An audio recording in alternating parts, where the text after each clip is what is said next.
बहुत बहुत स्वागत है आपका अपने YouTube channel Eklavya study point में। बच्चे, जैसा कि आपका कल क्लास 12th का रिजल्ट आ चुका है, आज हम आए हुए हैं यहाँ पे नजफगढ़ एक बच्चे का इंटरव्यू लेने, और इस बच्चे ने टॉप किया है अपने स्कूल में। तो देखेंगे कैसे कैसे इन्होंने पढ़ाई की थी पूरे साल।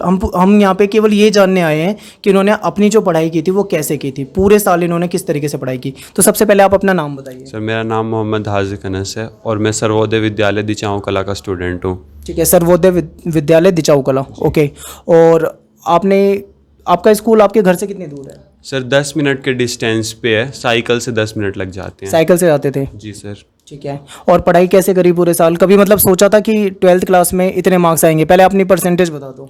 सर परसेंटेज तो 97.8 है, लेकिन कभी ऐसा सोचा नहीं था कि इतना ज़्यादा परसेंटेज अचीव कर लूँगा।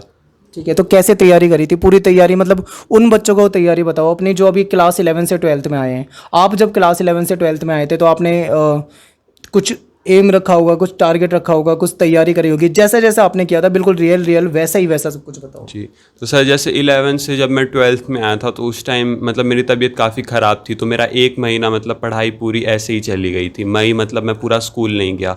तो उसके बाद जून से एक तरह से लगा लीजिए कि मैंने अपनी पढ़ाई शुरू की थी। तो उसके बाद से सर जैसे स्टार्ट किया तो NCERT से ही स्टार्ट किया। सारा जितना भी पढ़ा NCERT से पढ़ा, प्लस में क्लास में जो टीचर्स पढ़ाते थे, लेक्चर्स देते थे, उनको ध्यान से सुना। फिर जैसे उसके बाद जैसे घर पे आके पढ़ रहा हूँ तो आपकी वीडियोस में से बिल्कुल लाइन टू लाइन सुन रहे हैं, उसके साथ साथ किताब में हाईलाइट भी करते जा रहे हैं उसमें क्या इंपॉर्टेंट चीज़ है, आपने जो इंपॉर्टेंट बताया उसको कहीं कॉपी में भी लिख लिया। तो ये बहुत इंपॉर्टेंट बात है कि आपको NCERT को बहुत ध्यान देना है। इन्होंने NCERT को बहुत अच्छे से पढ़ा है, हाईलाइट किया है, वीडियोस का सहारा लिया है, वीडियोस से इनको हेल्प मिली।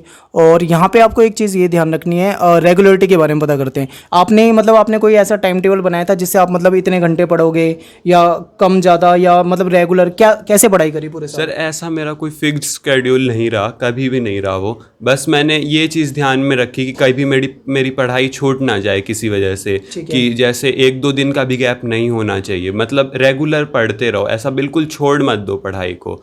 जैसे मैंने भी जैसे कभी दिल नहीं कर रहा या कुछ काम हो गया तो उस दिन 1-2 घंटे में ही किताब को उठा के देख लिया, थोड़ा बहुत रिवाइज कर लिया जो पहले पढ़ा था, और फिर पैकअप कर दिया। तो बस यही था सर, बस रेगुलरिटी बनी रहनी चाहिए। वैसे घंटा ज़्यादा मैंने कभी अपनी लाइफ में मैटर नहीं करवाया। तो एक क्वेश्चन बच्चों का ये भी रहता है दिमाग में कि हमें कितने घंटे पढ़ना चाहिए।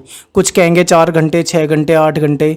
तो ऐसा कोई फिक्स नहीं है कि आपको एक फिक्स टाइम होता है, आपको जब टाइम मिले आप तब पढ़ सकते हो। बस इनका कहने का मतलब ये है कि हमें रेगुलर पढ़ना है, यानी कि रोज पढ़ना है, कभी मतलब गैप नहीं आना चाहिए हमारे पढ़ाई में। कुछ बच्चे ऐसे होते हैं लगातार 2-3 दिन पढ़ लेते हैं, फिर 2-3 दिन छोड़ देते हैं, फिर पढ़ते हैं, फिर छोड़ देते हैं। ये चीज़ नहीं होनी चाहिए। तो यहाँ पे आपने रेगुलर पढ़ा है पर आपने कोई फिक्स टाइम नहीं था। एक क्वेश्चन मेरा ये है कि आपके स्कूल के बारे में बताओ। सर स्कूल का हमारा इन्वायरमेंट मतलब पढ़ाई के उसमें बहुत अच्छा रहा है, और हमारे जो प्रिंसिपल सर थे हरकेश यादव सर, वो भी काफ़ी सपोर्टिव थे। उन्होंने हमेशा मतलब बच्चों का हर तरह से सपोर्ट किया। मेरे टीचर्स जो थे, पॉल साइंस वाले हरकेश सर थे, इसके अलावा प्रीतम सर थे, और स्नेहा मैम थी हिस्ट्री की। सब ने मतलब शुरू से हमें बहुत अच्छा पढ़ाया भी, और जब कभी ज़रूरत पड़ी तो सारी क्वेरीज भी हर तरह से सॉल्व की।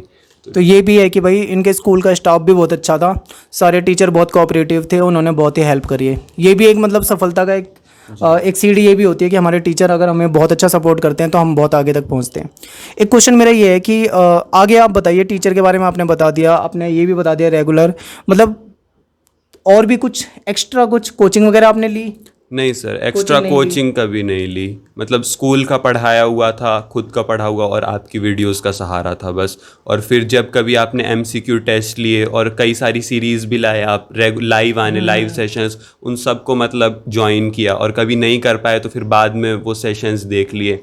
ऐसा मतलब कोचिंग का सहारा नहीं लिया, बस टीचर्स जो आप थे, मेरे स्कूल के टीचर्स थे, उनका सपोर्ट रहा।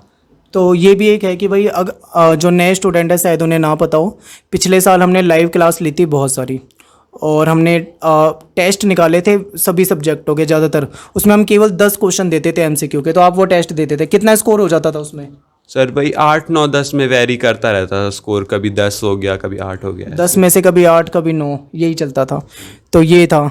और लास्ट टाइम पे कोई बिल्कुल लास्ट टाइम वाली बता दो एक बार, जो बोर्ड प्री बोर्ड के बाद का होता है, प्री बोर्ड से बोर्ड, उसके बीच में कैसे पढ़ाई की? उस टाइम तो ज़्यादा टाइम दिया होगा। जी, तो उस टाइम तो सर मतलब काफ़ी टाइम, फिर उस टाइम में मतलब रेगुलर पढ़ना और बिल्कुल टाइम से पढ़ना शुरू कर दिया था। और हिस्ट्री की फिर जब आपने ई बुक लाए तो वो भी खरीदी। इसके अलावा सर सैम्पल पेपर्स थे, टेस्ट पेपर्स थे, उन सबको मतलब लास्ट टाइम पे उन पे ही फोकस किया। और जैसे उसमें कोई चीज़ कमी रह गई, टाइम मैनेजमेंट का ध्यान रखा, कमी रह गई तो फिर एनसीईआरटी प्रेफर की, और भी दूसरी मतलब कुछ किताबें और मतलब मिल गई अगर हाथ लग गई तो उनमें से देखा कि और क्या बेहतर हो सकता है। और सैम्पल पेपर वगैरह सॉल्व करें, प्रीवियस ईयर के क्वेश्चन पेपर भी देखे होंगे।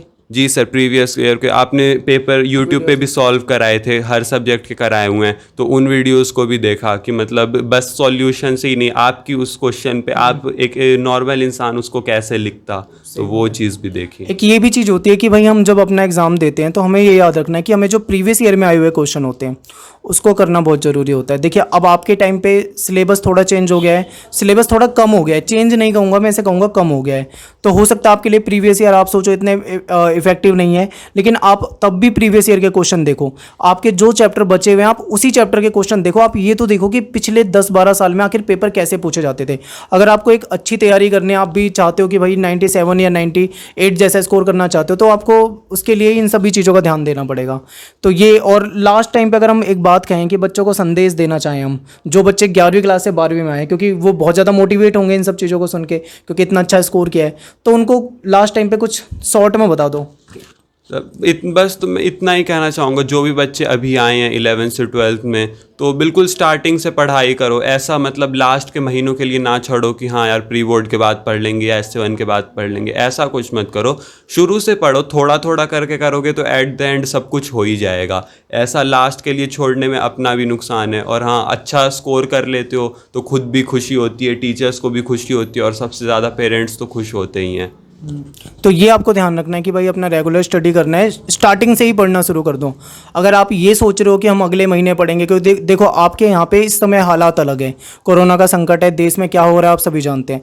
तो आपके पास टाइम जितना भी आप पढ़ाई करो, क्योंकि वक्त जो है आपका गुजर जाएगा तो आपको दिक्कत आएगी। तो यही लास्ट में आपको कहना चाहता हूँ कि आप इस बच्चे की वीडियो को ध्यान से देखें, प्लीज़ इसको शेयर ज़रूर करें अपने दोस्तों में, क्योंकि बहुत मेहनत की है, 97.8% मार्क्स लिए हैं, तो ये अपने आप में एक बहुत अच्छी बात है। ठीक है।